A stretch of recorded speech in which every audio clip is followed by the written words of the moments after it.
Grand Vitara पे सब कुछ हो गया। ऑल व्हील ड्राइव की ऑफ रोडिंग से लेकर ownership review, public opinion, drive reviews, mileage test सब कुछ कर दिया, लेकिन सारे वेरिएंट्स तो हो गए थे, एक ही वेरिएंट रह गया था, the Zeta variant. This is the Maruti Suzuki Grand Vitara Zeta automatic. यहाँ पर मैनुअल ऑप्शन भी अवेलेबल है, ऑटोमेटिक भी ऑप्शन अवेलेबल है। तो आज की इस वीडियो में बताऊंगा कि क्यों ये एक बहुत ही बेहतरीन वैल्यू फॉर मनी व्हीकल है। नीचे कमेंट करें कि आपको कौन सा वैल्यू फॉर मनी मॉडल लगता है, लेकिन इस वीडियो को एंड तक जरूर देख लेना, बिकॉज हो सकता है आपको सिग्मा, डेल्टा या फिर आपको लगता होगा अल्फा वैल्यू फॉर मनी, और अब वीडियो देखने के बाद आपका विचार बदल जाए। हो सकता है, क्योंकि सिग्मा मेरे हिसाब से सबसे वैल्यू फॉर मनी है, लेकिन जेटा में बहुत खास चीज़ें हैं जो कि आपको किसी भी गाड़ी में नहीं मिलती, या फिर इस गाड़ी को ये और ज़्यादा स्पेशल बना देती है। और एंड में ये भी बताऊंगा कि ये लेनी चाहिए या फिर द टोयोटा हाई राइडर। तो वीडियो को एंड तक जरूर देख लें और शुरू करते हैं आज की इस वीडियो के साथ।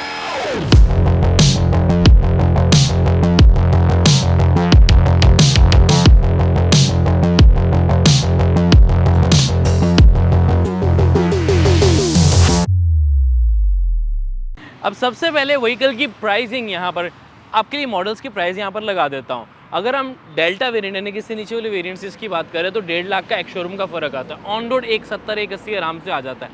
अगर इसका मैनुअल और ऑटोमेटिक में बात करें तब भी ऐसे ही है कि आपको 1.5 लाख का फ़र्क यहाँ पर मिल जाता है, मैनुअल और ऑटोमेटिक, अगर आप इसका जेटा वेरिएंट परचेज़ करते हो तो। अब इस वेरिएंट की खास बात यह है कि ये बिल्कुल टॉप मॉडल जैसा लगता है, बिकॉज कोई भी फ़र्क आपको देखने को नहीं मिलेगा। अब ये ब्लू कलर बहुत अच्छा लगता है, इसमें सारे कलर ऑप्शंस अवेलेबल हैं, यहाँ पर आपके लिए लिस्ट आउट भी कर देता हूँ। फ्रंट में ऑफ कोर्स ये LED DRLs यही हैं, यहाँ पर ये इंडिकेटर्स हैं, यानी कि यही टर्न इंडिकेटर का काम करेंगे, बाई फंक्शनल है। और अच्छी चीज़ मुझे ये लगती है कि ये बेस मॉडल से ही शुरू हो जाते हैं। प्रोजेक्टर हेडलैम्प्स अगर आप यहाँ देखोगे तो बेस मॉडल यहाँ उससे ऊपर वाले मॉडल में आपको येलो मिलेंगे यानी कि हेलोजन, लेकिन जेटा मॉडल से आपको LED यहाँ पर हेडलैम्प्स जो है वो ऑफर किए जाते हैं। यहाँ पर कंप्लीट आपको ब्लैक डॉट एलिमेंट मिलेगा इसके सराउंडिंग्स में, जो कि अगर आप इसका स्ट्रॉन्ग हाइब्रिड लोगे तो आपको क्रोम वाली फिनिशिंग मिलेगी, लेकिन अब माइल्ड हाइब्रिड ये वाला वेरिएंट है तो यहाँ पर आपको ब्लैक ही ऑफर किया जाता है। नीचे स्किड प्लेट आपको इंटरेस्टिंग दिखेगी, बिकॉज यही बेस मॉडल से मिलनी शुरू होती है। इस व्हीकल की स्टैंड्स को यही बनाती है। क्रोम की प्रॉपर स्ट्रिप आपको विद सुजुकी का बड़ा सारा लोगो। अब यहाँ पर जो मिसिंग है वो बता देता हूँ कि 360 डिग्री कैमरा नहीं है, जो कि अल्फा मॉडल में ऑफर किया जाता है। तो जेटा में फ्रंट से सिर्फ 360 डिग्री कैमरा है, ये जो आपको मिसिंग नज़र आएगा। अब अगर साइड प्रोफाइल की बात करें तो अच्छे खासे आपको बड़े मैसिव अलॉय व्हील्स देखने को मिल जाते हैं, बिकॉज ये जो डिज़ाइन है ग्रैंड विटारा के सिग्नेचर लुक को और ज़्यादा प्रीमियम बना रहा है। अब ये नेक्सा की कार्स में ये चीज़ मुझे अच्छी लगती है कि आपको अलॉय व्हील्स का जो डिज़ाइन है वो पसंद आएगा ही आएगा। फ्रंट में आपको प्रॉपर डिस्क मिल जाती है, वेंटिलेटेड डिस्क हैं अगर हम ब्रोशर की माने तो, क्योंकि यहाँ पर मुझे वेंटिलेटेड का पता नहीं लग रहा, क्योंकि अलॉय व्हील्स के जो चंकियर साइज़ है वेंटिलेटेड डिस्क ही होंगी अगर ब्रोशर में मेंशन किया है तो। साथ में ऊपर मिनिमलिस्टिक क्लैडिंग, बिकॉज ये काफ़ी ज़्यादा स्टैंस दे देती है इसके व्हील आर्क को। और ग्राउंड क्लियरेंस ऑफ 210 mm। ऊपर की तरफ चलेंगे तो क्रोम स्ट्रिप जो कि ये बाद में लगवाई गई है, दिस इज़ एन एसेसरी। तो यहाँ पर उसकी प्राइस भी आपके लिए कॉल आउट लगा के लिख देता हूँ कि भाई इसकी प्राइस क्या पड़ती है। वैसे ये पूरा बॉडी कलर ही आता है, तो ये जो साइड मोल्डिंग है ये एक एसेसरी है। इस तरफ बॉडी आपको कलर डोर हैंडल्स मिलेंगे विद रिक्वेस्ट सेंसर, ORVMs, लेकिन ऑफ कोर्स वही कैमरा नहीं है, टर्न इंडिकेटर्स हैं, बॉडी कलर ही मिलते हैं, looks really good. Rain visors की यहाँ पर कॉस्ट आपके लिए लिख देता हूँ क्योंकि ये एक एसेसरी है। एंड ऊपर की तरफ रूफ रेल्स नहीं है, यही आपको टॉप मॉडल मिलते हैं अल्फा वेरिएंट में।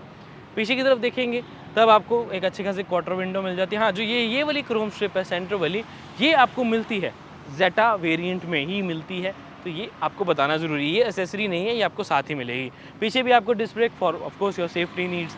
एंड रियर साइड में जैसे कि बेस मॉडल में आता है बल्ब भी आपको इंडिकेटर, रिवर्स लाइट और रिफ्लेक्टर ऑफर किया जाता है। और यहाँ पर आपको मिल जाती है इसकी LED स्ट्रिप टेल लैम्प, जो कि यहाँ तक जाती है और पूरी यहाँ पर भी है। अब इसका सबसे अच्छा बेनिफिट यही है, रात में इतनी ज़्यादा प्यारी लगती है ना गाड़ी। इसका नाइट ड्राइव रिव्यू हमारा ज़रूर चेकआउट करें, हमने प्रॉपर डिटेल वीडियोस की बनाई है। ग्रैंड विटारा का ब्लू ही कलर था, स्ट्रॉन्ग हाइब्रिड थी हमारे पास, लेकिन नाइट ड्राइव रिव्यू में इट्स अमेजिंग। LED लाइट्स का थ्रो, टेल लैम्प कैसी लगती है, इंटीरियर में कैबिन लाइट्स कितनी हैं, सब आपको पता लग जाएगा। तो हाँ, उस वीडियो को भी चेकआउट ज़रूर कर लें। पीछे की तरफ of course defogger, stop lamp, of course shark fin antenna आपको काफ़ी नीचे से मिलने शुरू हो जाते हैं। अगर हम बेस मॉडल में देखें तब भी आपको ये सारा कुछ मिलता है, लेकिन जेटा में आपको वाइपर और वॉशर मिलता है, जो कि डेल्टा और सिग्मा में नहीं है। लो, लाइट्स ऑन भी हो गई, कैसी लग रही हैं नीचे कमेंट करके बताएं। ग्रैंड विटारा की बड़ी सारी badging, reverse parking sensors 4 of course, और कैमरा भी मिल जाता है, जो कि डेल्टा वेरिएंट इसके नीचे वाले वेरिएंट से ही शुरू हो जाता है। अब जेटा में जो रियर प्रोफाइल है बिल्कुल टॉप मॉडल वाली है, कोई भी डिफरेंस आपको देखने को नहीं मिलेगा as compared to the top model. तो जेटा ले लो या अल्फा ले लो, पीछे से दोनों बिल्कुल सेम है। अब जेटा वेरिएंट की इंजन 1.5 लीटर का natural aspirated, we all know 103 PS, 137 newton metre torque, numbers में ज़रूर कम लगता है बट आई पर्सनली भी एक सफिशिएंट पावर जनरेट करता है।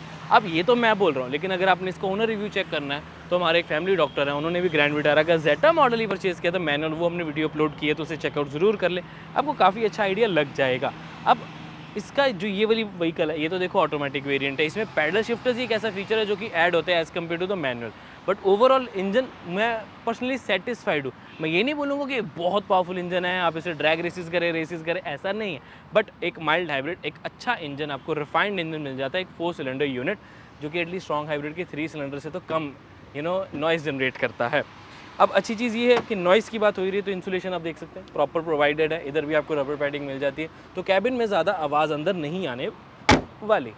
अब जेटा वेरिएंट का इंटीरियर, यहाँ पर सबसे चीज़ लगती है जो ड्यूल टोन या ट्रिपल टोन ट्रीटमेंट दिया गया है। इस तरफ आपको पूरा रेड बॉर्डक्स का जो है इंटीरियर देखने को मिलेगा, जो कि सॉफ्ट टच है, लेदर फिनिशिंग है, स्टिचिंग है, यहाँ पर सिल्वर लाइनिंग प्रॉपर प्रोवाइडेड है, एंड ऊपर भी आपको जो है वो हार्ड प्लास्टिक मिल जाता है ब्लैक कलर का।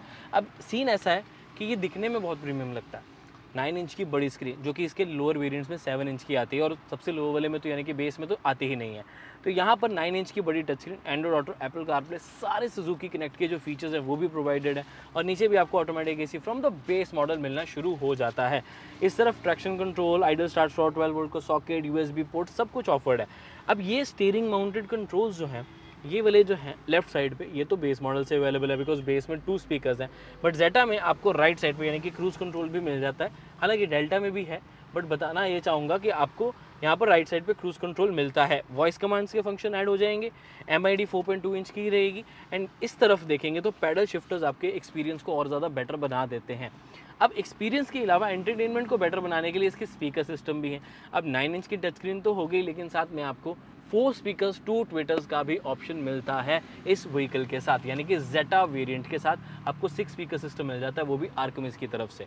इस गाड़ी को और स्पेशल बनाने के लिए आई थिंक बहुत बढ़िया है। इस तरफ अगर आपको बताऊं तो आपको एनालॉग ही मिल जाती है आपकी सारी स्क्रीन, यानी कि इंस्ट्रूमेंट क्लस्टर, बीच में छोटी सी एक 4.2 इंच की कलर्ड MID है जिस पर सारी इन्फॉर्मेशन अवेलेबल है। अब इस पर्टिकुलर वेरिएंट में हम जेटा में देख रहे हैं तो ऑटोमेटिक आपको 6 स्पीड टॉर्क कन्वर्टर यानी कि 80 ऑफर किया जाता है।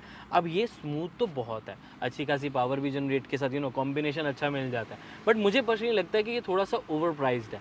अगर आपकी रनिंग बहुत ज़्यादा है, बहुत ज़्यादा ट्रैफिक में आपकी गाड़ी चलती है, तब तो डेफिनेटली आपको जाना चाहिए ऑटोमेटिक के साथ, लेकिन अगर आपकी रनिंग थोड़ी सी कम है या फिर आपको लगता है कि मैनुअल से गुजारा हो जाएगा, चला सकते हो तो वो चला लो, बिकॉज 1.5 लाख का एक्स शोरूम का फ़र्क है, 1.80 का पड़ जाता है ऑन रोड का फ़र्क, एंड आई पर्सनली बिलीव कि 1.25 लाख रुपये ऑटोमेटिक ट्रांसमिशन के लिए थोड़े ज़्यादा हैं, क्योंकि आजकल किसी की भी ड्राइविंग बहुत ज़्यादा नहीं होती।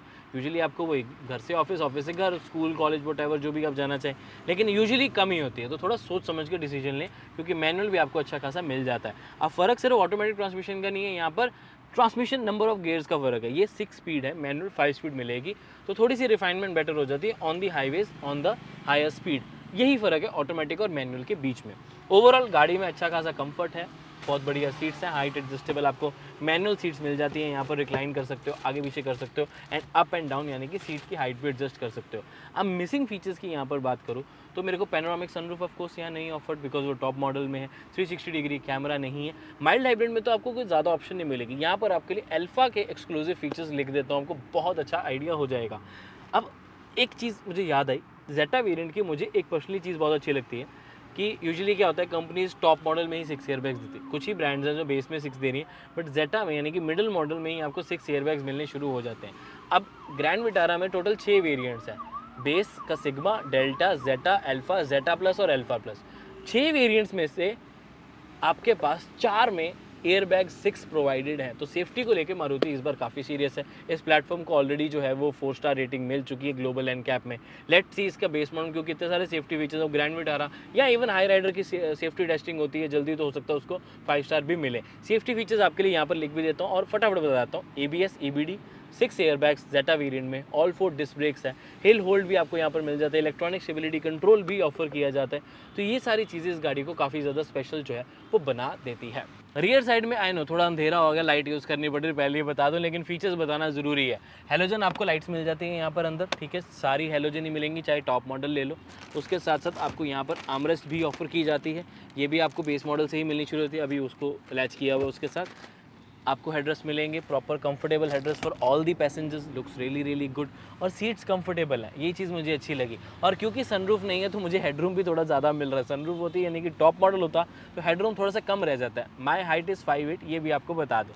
नीचे की तरफ AC vents, of course USB fast charging, USB fast charging के लिए A और Type-C दोनों ऑप्शन हैं, फ़ोन स्टोरेज भी प्रोवाइडेड है। रियर AC वेंट्स जो हैं वो बेस मॉडल से मिलने शुरू हो जाते हैं, यही चीज़ मुझे ग्रैंड विटारा का फ़ैन बनाती है, बिकॉज बेस मॉडल में बहुत सारे फीचर्स आपको मिल जाते हैं। ऑफ कोर्स स्टोरेज है, यहाँ पर भी प्रोवाइडेड है, इस तरफ भी आपको प्रोवाइडेड है। एंड पीछे की तरफ लेग रूम अच्छा खासा है, under Thai support good, headroom good. बस जो सेंटर पैसेंजर है वो थोड़ा सा अनकंफर्टेबल फील कर सकता है because of the transmission tunnel, लेकिन वो कहीं ना कहीं थोड़ी कम होती तो ज़्यादा अच्छा लगता, बट इट्स ओके। अब वही ग्रैंड विटारा के बेस मॉडल से ही मिलने लग जाती है आपको रिक्लाइनिंग सीट्स, ठीक है, ये रिक्लाइन कर सकते हो, और ये वाली सीट 60-40 स्प्लिट भी हो जाती है, जिससे बूट स्पेस आपके पास काफ़ी ज़्यादा हो जाती है। अब स्पेस की बात हो रही है तो लगेज स्पेस कैसे रह जाए। 373 लीटर्स की मैसिव बूट स्पेस है। आई नो मैसिव आपको हो रहा होगा कि भाई क्रेटा और सेल्टोस की यहाँ पर बात की जाए तो उसके कंपैरेटिवली कम है, बट मुझे ये थोड़ी सी प्रैक्टिकल लगी। कम ज़रूर है, बट क्योंकि ये फ्लैट फ्लोर है, आपको नीचे जो है एक्स्ट्रा स्टोरेज तो एडिशनली जो है वो एज सच नहीं मिलेगी बिकॉज ऑफ कोर्स टायर आया था। हाँ, छोटा मोटा सामान फंसाना चाहो जुगाड़ के तौर पे तो जगह आपको काफ़ी मिल जाती है, बट बड़े बैग्स की बात करें तो यहाँ पर 3 बैग्स आराम से आप रख सकते हो, नहीं तो 2 बड़े और 1 मीडियम साइज़ जो आपका बैग होता है वो तो आ ही जाएगा। अब बात वही है कि ये प्रैक्टिकल ज़रूर है थोड़ी सी, क्योंकि सीधी सीधी है। बाकी ऑफ कोर्स जैसे कि मैंने बताया 60-40 फोल्ड करके तो सामान रख ही पाओगे, तो बड़ा सामान यानी कि फैमिली के साथ लंबी छुट्टी पे जाना है तो सामान रखने की जगह तो आपको मिल ही जाएगी। अब ओवरऑल अगर मेरा ओपिनियन हो तो मुझे लगता है कि जेटा एक वैल्यू फॉर मनी मॉडल ज़रूर है, लेकिन सबसे वैल्यू फॉर मनी तो मेरे को सिग्मा ही है, सबसे दुलारा प्यारा जिसको बोलो, हर किसी को पसंद आता है इसका बेस वेरिएंट। किसी भी गाड़ी के बेस मॉडल में इतने ज़्यादा फीचर्स नहीं होते जितना ग्रैंड विटारा और इनफैक्ट हाई राइडर में भी हैं। तो दोनों की जो जुगलबंदी से आप लोगों के लिए एक बेहतरीन प्रोडक्ट सामने आया है ना, तो मुझे नहीं लगता कि आपको क्रेटा, सेल्टोस, कुशाक या इवन टाइगन, MG एस्टर इस तरफ जाना चाहिए। आपके लिए बेस्ट ऑप्शन है ग्रैंड विटारा या फिर इवन हाई राइडर का बेस मॉडल आप ले सकते हैं। हाँ, अगर आपका अच्छा खासा बजट है तो डेफिनेटली आप इसके डेल्टा, जेटा, अल्फा वेरिएंट्स ले सकते हो, तीनों ही बहुत बढ़िया ऑप्शंस में आते हैं। अब इनकी हाईलाइट है मेजर कि इनकी माइलेज बहुत अच्छी है, तो स्ट्रॉन्ग हाइब्रिड के बारे में भी डिटेल ड्राइव रिव्यू बनाया गया है। उस पर आपको माइलेज सिटी में 30-31 की माइलेज आपको आराम से दिल्ली शहर में मिल जाती है, हाईवेज़ पे 24-25 के आसपास रह जाती है। बाकी ऑफकोर्स ड्राइविंग पे बहुत ज़्यादा डिपेंड करता है। अब ये तो हो गया जेटा वेरिएंट, आप बताओ आपको जेटा वेरिएंट कैसा लगा नीचे कमेंट करके। और इसके अलावा ग्रैंड विटारा पे कुछ भी देखना है हमारे चैनल के ऊपर अवेलेबल है, नाइट ड्राइव रिव्यू भी है, ऑटोमेटिक वेरिएंट्स जो इसी का इसका ड्राइव रिव्यू है, मैनुअल का ड्राइव रिव्यू है, इसके स्ट्रॉन्ग हाइब्रिड का ड्राइव रिव्यू है, इसके 0 to 100 टेस्ट तक हमने किया और कंपैरिजंस भी अवेलेबल हैं। तो नीचे आपके लिए ग्रैंड विटारा की यहाँ पर डिस्क्रिप्शन पे आपको ग्रैंड विटारा की प्लेलिस्ट छोड़ देता हूँ, उस पर क्लिक करो, सारी ग्रैंड विटारा की वीडियो देख लो, आपकी डिसीजन जो है बाइंग जो है वो बहुत ज़्यादा ईजी हो जाएगी। अब ये था हमारे दोस्तों जेटा, उम्मीद है यहाँ तक वीडियो देख लिए, लाइक शेयर सब्सक्राइब जरूर कर लें। मैं मिलता हूँ आपसे अगली वीडियो में, until then drive safe, take care, bye bye.